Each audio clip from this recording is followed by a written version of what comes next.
"Daddy, are you nervous?" asked Emma, his 6-year-old daughter tugging on his faded jeans.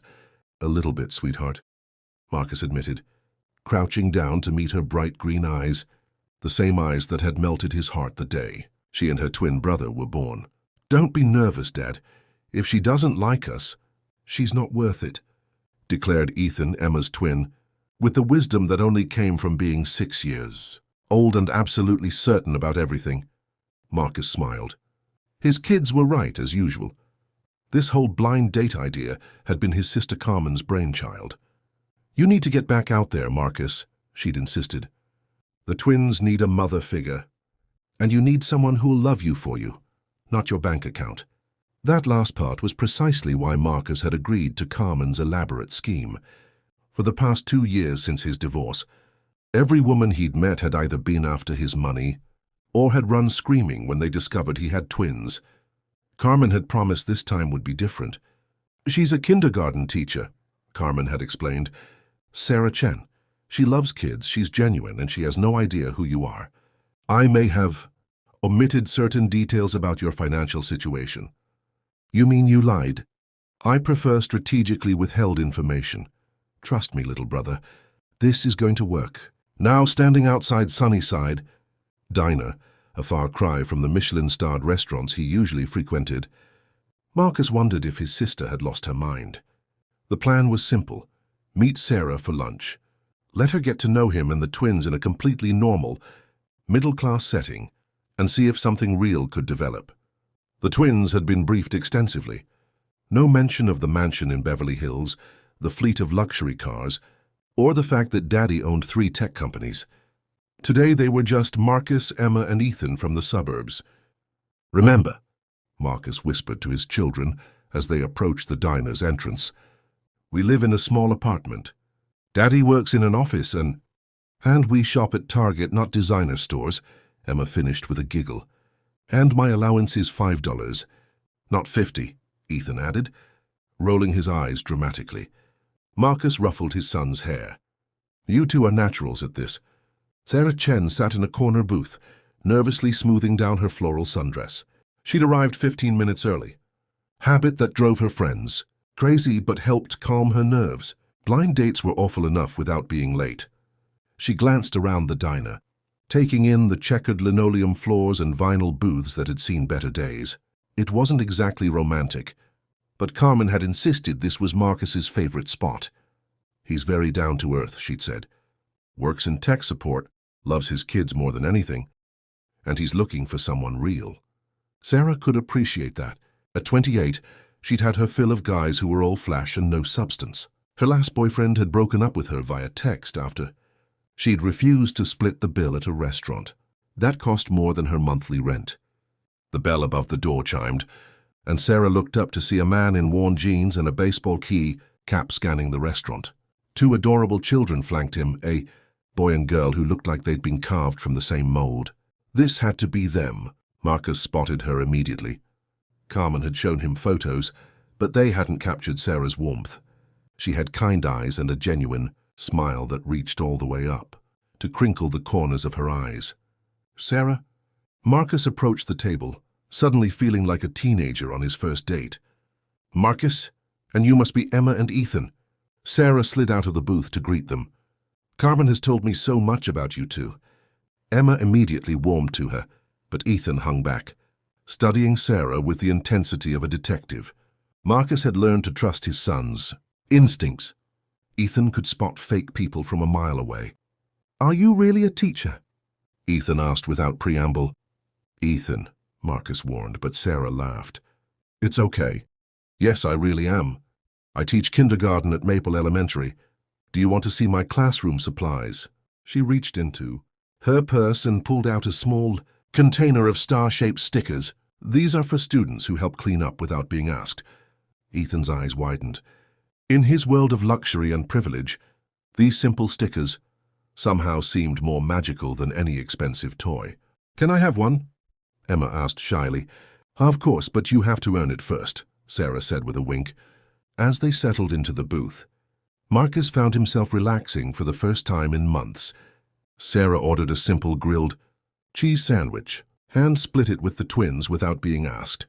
She listened to their chatter about school and friends with genuine interest, asked follow-up questions, and somehow managed to make even Ethan giggle within the first 10 minutes.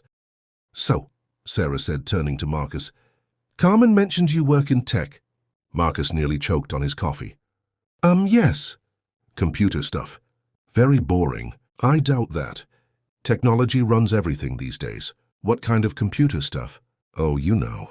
Programming, systems, making sure things work properly. It wasn't technically a lie. He did oversee the technical operations of his companies, even if he hadn't written code himself in years. That's so cool. I'm hopeless with computers. Last week I spent 3 hours trying to figure out why my laptop wouldn't turn on before. I realized it wasn't plugged in. Marcus laughed, a real genuine laugh that surprised him. When was the last time someone had admitted to being vulnerable around him without wanting something in return? "Daddy's really good with computers," Emma chimed in. "He fixed Mrs. Peterson's laptop and she gave us cookies." Mrs. Peterson was their elderly neighbor, and Marcus had indeed fixed her ancient laptop the week before. The fact that he'd also anonymously donated $50,000 to her grandson's cancer treatment was information that would stay buried. "That's very kind of him," Sarah said, smiling at Marcus. "It's nice when people use their talents to help others." Ethan, who had been quietly observing, finally seemed to reach a decision. "Do you like mac and cheese?" he asked Sarah seriously. "I love mac and cheese," she replied with equal gravity. "Good. Daddy makes it from the box, but it's still pretty good." Sarah's heart melted a little. There was something endearing about a single father doing his best, making boxed mac and cheese for his kids. She'd grown up with a dad who'd worked 3 jobs to support their family after her mother died, so she understood the struggle of single parenthood. "What about you?" Marcus asked. "Do you have family nearby?" "Just my dad. My mom passed away when I was 12. Sarah's voice grew soft. "Dad raised me and my younger brother on his own. He was a mechanic, still is actually, though he's semi-retired now. That must have been hard." "It was, but it taught me what really matters. Dad used to say that the measure of a person isn't what they have, but what they do with whatever they're given." Marcus felt something twist in his chest. Here was a woman who understood real values, who'd been shaped by genuine hardship rather than privilege, and she was looking at him, scraggly baseball cap, discount store watch and all, like he was exactly what she'd been hoping for. After lunch, the afternoon took on a life of its own. Sarah suggested they walk to the nearby park, and Marcus found himself saying yes before he'd even thought it through. In his world, afternoons were scheduled, planned, optimized. This felt wonderfully chaotic. At the playground, Sarah kicked off her sandals and climbed the jungle gym with Emma and Ethan, her laughter ringing across the park. She pushed them on swings, helped them navigate the monkey bars, and even joined in a game of tag that left all 4 of them breathless and grass-stained. "You're really good with them," Marcus observed as they sat on a bench watching the twins chase each other around the slide. "I love kids," Sarah said simply. "They're so honest, you know. Adults spend so much time pretending to be something they're not, but kids just are who they are." The irony of her statement hit Marcus like a physical blow. Here he was, literally pretending to be someone else while she praised children for their honesty. "What about you?" Sarah continued. "Single parenting can't be easy, especially with twins." Marcus chose his words carefully. "Their mother. We divorced 2 years ago. She wasn't ready for the responsibility of children. She's not in their lives anymore." It was the truth, though a simplified version. His ex-wife Christina had married him for his wealth and lifestyle, but motherhood had cramped her style. The divorce had been ugly, with Christina more interested in the settlement than custody. She now lived in Monaco with her new husband and hadn't seen the twins in over a year. "I'm sorry," Sarah said softly. "That must be incredibly difficult for all of you.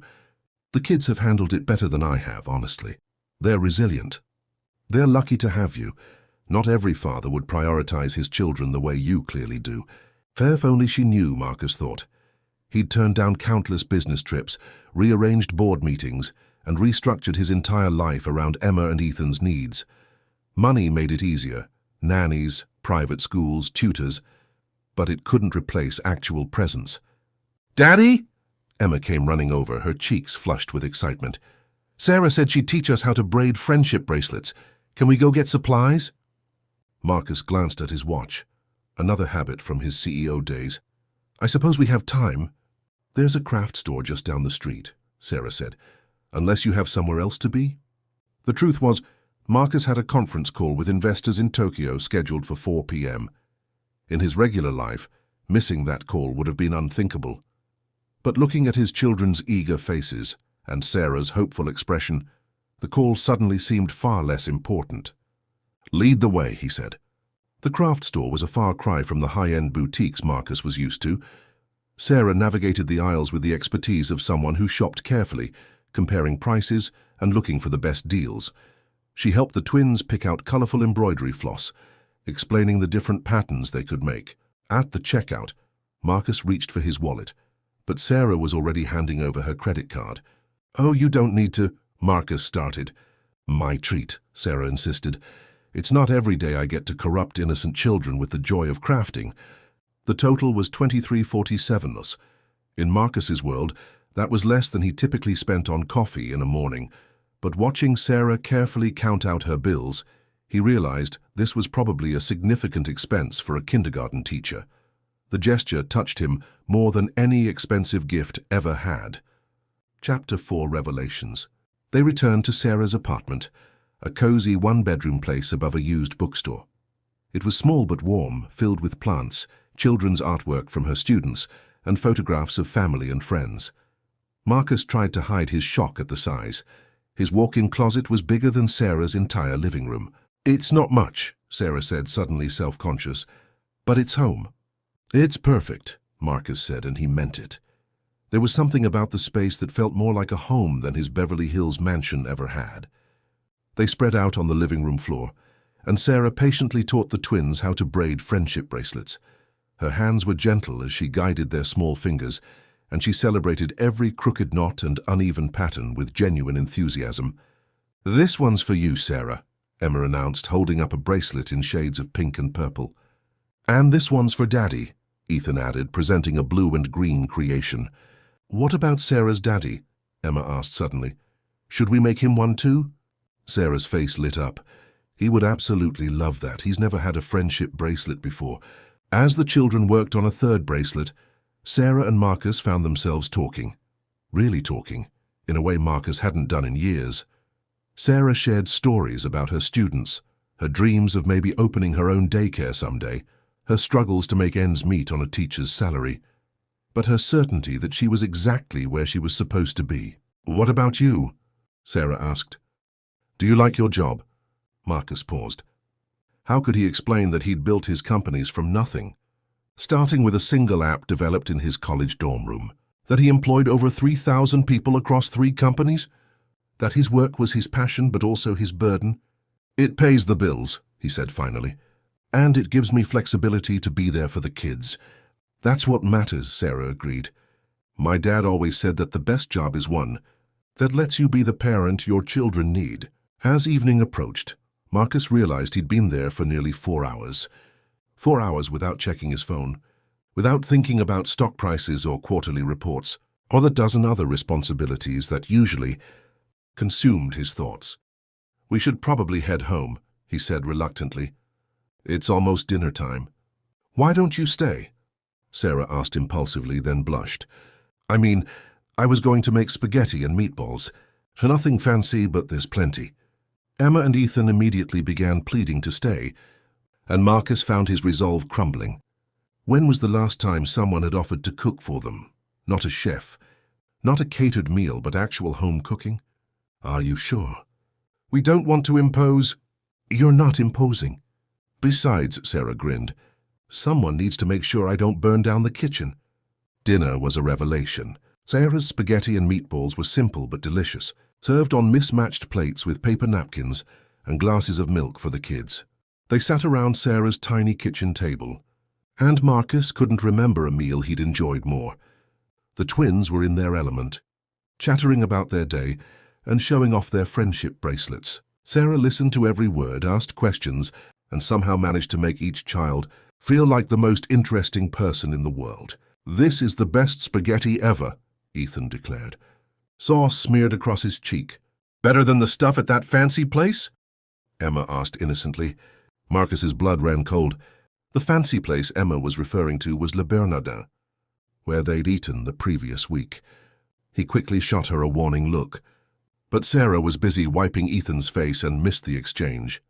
After dinner, as they cleaned up together, Marcus found himself studying Sarah. She hummed while she washed dishes, completely content with the simple domesticity of the moment.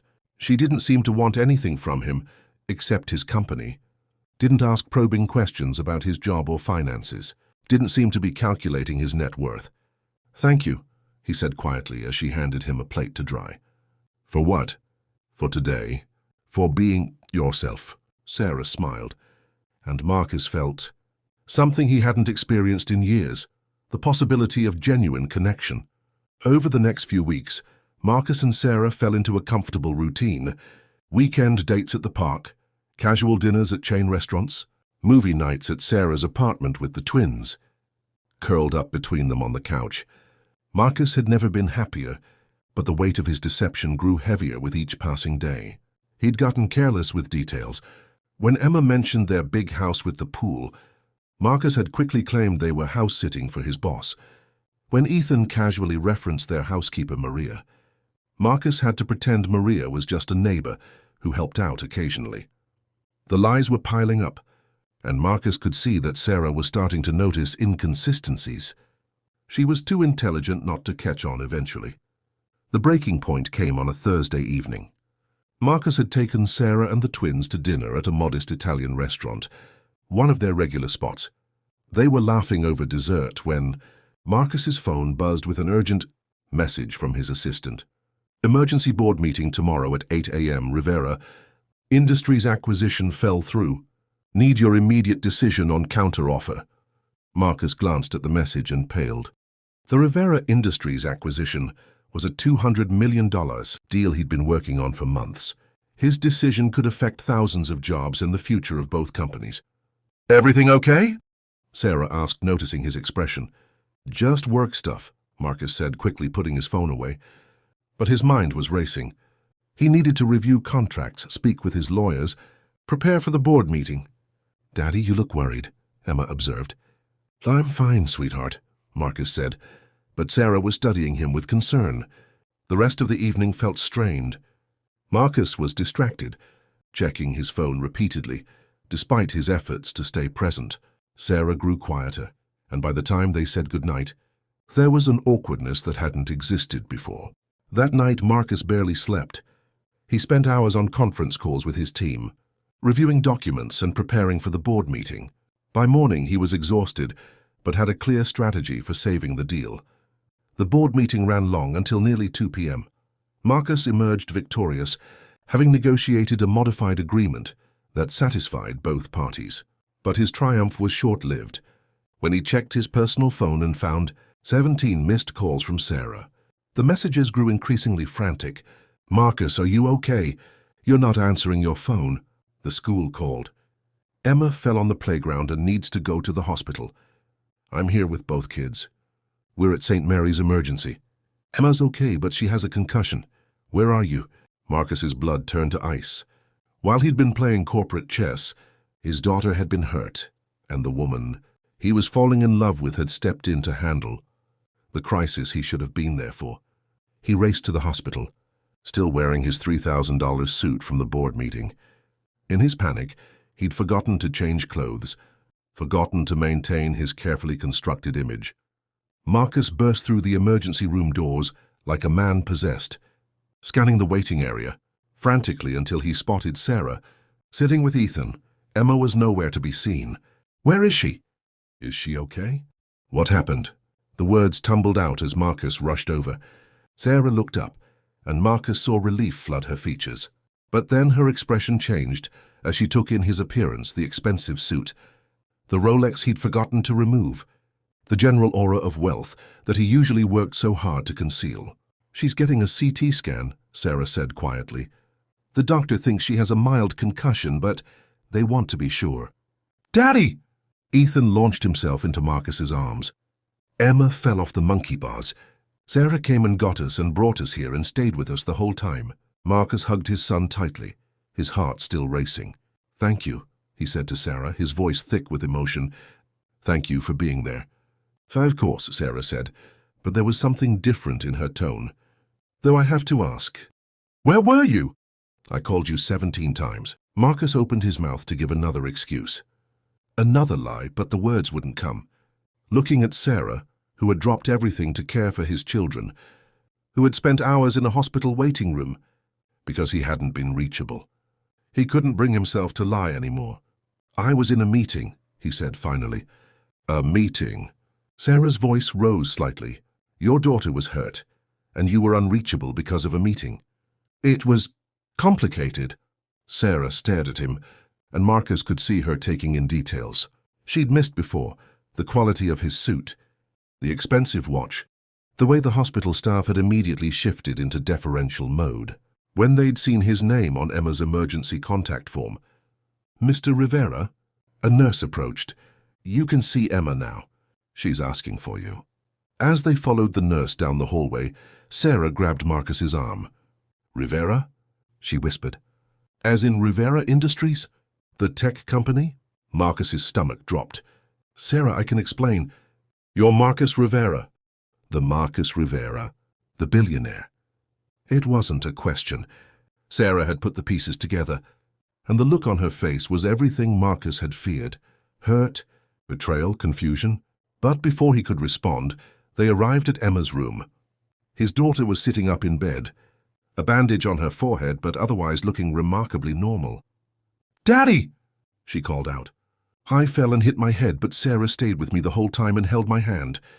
Marcus rushed to Emma's bedside, checking her over with his own eyes, needing to confirm that she was really okay. The doctor explained the concussion protocol, the signs to watch for, the follow-up appointments needed. Through it all, Marcus was acutely aware of Sarah's presence and her silence. The ride back to Sarah's apartment was tense. The twins, exhausted from their ordeal, had fallen asleep in the back seat of Marcus's car, a car that Sarah now recognized as a top-of-the-line luxury vehicle that cost more than she made in 2 years. "We need to talk," Sarah said quietly as Marcus pulled up to her building. Marcus nodded, his throat tight. "The kids are asleep. Maybe I should take them home first." "No," Sarah said firmly. "We're talking now. They can sleep on my couch." They carried the sleeping twins upstairs and settled them on Sarah's small sofa, covering them with a blanket. Then Sarah led Marcus to her kitchen, as far from the children as her tiny apartment allowed. "How long were you planning to lie to me?" Sarah asked without preamble. Marcus winced. "I wasn't lying exactly. I was just not telling you everything." "Not telling me everything?" Sarah's voice rose. Then she caught herself and lowered it again. "Marcus, you let me believe you were struggling financially. You let me pay for craft supplies. You pretended to live in a small apartment. You made me think you understood what it was like to worry about money." "I do understand." "No, you don't." The hurt in Sarah's voice cut through Marcus like a blade. "Do you have any idea how embarrassed I am right now? I invited you to stay for spaghetti and meatballs, because I thought it was a treat you couldn't afford very often. I worried about suggesting activities that might stretch your budget. I felt sorry for you. Sarah, please." "And today, when your daughter needed you, you were unreachable because you were what? Playing billionaire CEO, making million-dollar deals while I sat in a hospital waiting room." The accusation hit home because it was essentially true. "It wasn't like that," Marcus said weakly. "Then what was it like? Explain it to me, Marcus. Help me understand why you thought it was okay to build our entire relationship on a lie." Marcus ran his hands through his hair, struggling to find the right words. "I've been burned before. Every woman I've ever dated since my divorce has been more interested in my net worth than in me. When Carmen told me about you, about how genuine you were, I thought, maybe if you got to know me first, without the money complicating things. So you decided I was too shallow to handle the truth?" "No, that's not... Sarah, that's the opposite of what I thought. I thought you were the one person who might actually care about who I am as a person. But you never gave me the chance to prove that, did you? You made the decision for both of us. You decided I couldn't be trusted with the truth. Sarah was right, and Marcus knew it. In trying to protect himself from gold diggers, he'd treated Sarah like one. I was going to tell you, he said desperately. I just needed more time. Time for what? To see if I was worthy of your honesty? To make sure I passed some test I didn't even know I was taking. The kitchen fell silent, except for the hum of Sarah's ancient refrigerator. Marcus could hear the twins breathing softly in the next room, and he was struck by how domestic, how right this all felt, even in the midst of everything falling apart. I love you, he said quietly. Sarah's eyes filled with tears. Do you, or do you love the idea of me? The normal middle-class teacher who makes you feel like a regular guy? I love you, Marcus repeated. I love how you are with my children. I love that you climb playground equipment in a sundress. I love that you make friendship bracelets and think boxed. Mac and cheese is perfectly fine. I love that you care more about doing the right thing than having the right things. But you don't trust me enough to be honest with me. Marcus had no answer for that, because she was absolutely right. Sarah wiped her eyes with the back of her hand. I need you to leave. Sarah, please. I need time to think, Marcus. This is a lot. You're not who I thought you were, and I don't know how to process that right now. Marcus wanted to argue, to explain, to somehow make her understand, but looking at her face, the hurt and betrayal written so clearly there, he realized that pushing now would only make things worse. What about Emma and Ethan, he asked. Wake them up. Take them home to your mansion or penthouse or whatever it is you actually live in. The word stung because of how she said them, with a bitterness that hadn't been there before. Gently waking the twins was one of the hardest things Marcus had ever done. They were confused and cranky, not understanding why they had to leave Sarah's cozy apartment. Are we coming back tomorrow? Emma asked sleepily, as Marcus buckled her into her car seat. I don't know, sweetheart, Marcus said honestly. But what about our friendship bracelets? And Sarah was going to teach us how to make cookies. Marcus's heart broke a little more. We'll see, baby girl, we'll see. The drive home to Beverly Hills was quiet except for the twins, occasional questions about why they were leaving so abruptly. Marcus fielded them as best he could, but his mind kept returning to the look on Sarah's face when she'd realized who he really was. The mansion felt cold and empty when they arrived. Marcus had never noticed how impersonal it was. All marble and designer furniture, nothing like the warmth of Sarah's tiny apartment, with its mismatched plates and hand-me-down furniture. Maria, the housekeeper, was surprised to see them return, so early and immediately. Fussed over Emma's bandage, she offered to make the children a snack, but they weren't hungry. They just wanted to know when they could see Sarah again. Marcus put them to bed in their own rooms that were each larger than Sarah's entire apartment, and fielded more questions about their abrupt departure. Did we do something wrong? Ethan asked as Marcus tucked him in. No, buddy. You didn't do anything wrong. Sarah and Daddy just need to talk about some grown-up stuff. Are you going to marry her? Emma asked from her doorway, having escaped her own room. The question caught Marcus off guard.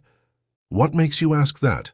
Because you smile different when she's around, and she makes you laugh the real way, not the fake way you do with other people. Out of the mouths of babes. I don't know, Em, I hope so, but it's complicated. She loves us, Emma said with 6-year-old certainty, and we love her. And you love her. Why is that complicated? Marcus wished he could explain it in terms a 6-year-old would understand. But how do you tell children that love isn't always enough? That trust, once broken, is incredibly hard to rebuild. Sometimes grown-ups make mistakes, he said finally. And sometimes those mistakes hurt people we care about. Did you make a mistake? Ethan asked. Yeah, buddy, I think I did. The next few days were miserable. Marcus threw himself into work with renewed intensity, but for the first time in his career, it felt hollow. Every acquisition, every strategic decision, every million-dollar deal felt meaningless compared to what he'd lost. The twins asked about Sarah constantly. When would they see her? Could they call her? Why couldn't they go to her apartment? Marcus had to explain in age-appropriate terms that sometimes adults needed space to think about things. But we made her friendship bracelets, Emma protested. She has to wear them. Marcus had no answer for that. Carmen called on Wednesday, having heard about the hospital incident from one of her friends, who worked at St. Mary's. "You idiot," she said without preamble. "What did you do?" Marcus explained everything. The deception, the hospital scare, the confrontation. Carmen listened in increasingly horrified silence. "Let me get this straight," she said when he finished. "You found a woman who loves you and your children for who you are, and you decided to lie to her about who you are. I was protecting... You were protecting your ego. And your bank account. Sarah Chen doesn't give a damn about money, Marcus. I've known her for 3 years. She drives a 15-year-old Honda and shops with coupons. Not because she has to, but because she thinks it's wasteful to spend money on things that don't matter. Then why is she so upset? Because you lied to her. Because you made her feel like a fool. Because instead of trusting her, you decided to play games." Marcus was quiet for a long moment. "How do I fix this?"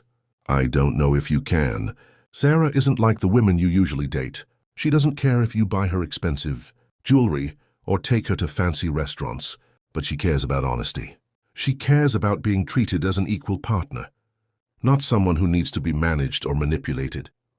After Carmen hung up, Marcus sat in his home office, a room larger than Sarah's entire apartment, and tried to figure out what he'd really lost. It wasn't just Sarah, though that was devastating enough.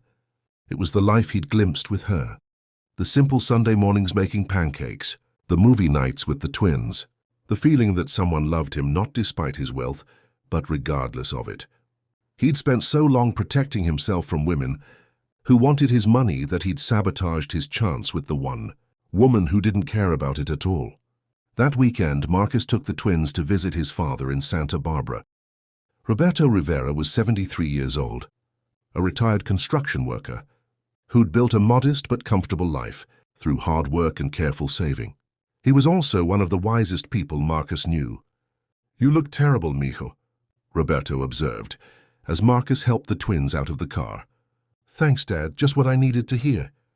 Roberto studied his son with knowing eyes. "Woman trouble?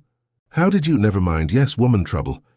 They spent the day at the beach, building sandcastles with Emma and Ethan while Marcus told his father the whole story. Roberto listened without judgment, occasionally asking clarifying questions, but mostly just letting his son talk. "So," Roberto said as the twins played in the surf, "though you lied to this woman because you were afraid she would want your money, and now she's angry because you lied to her.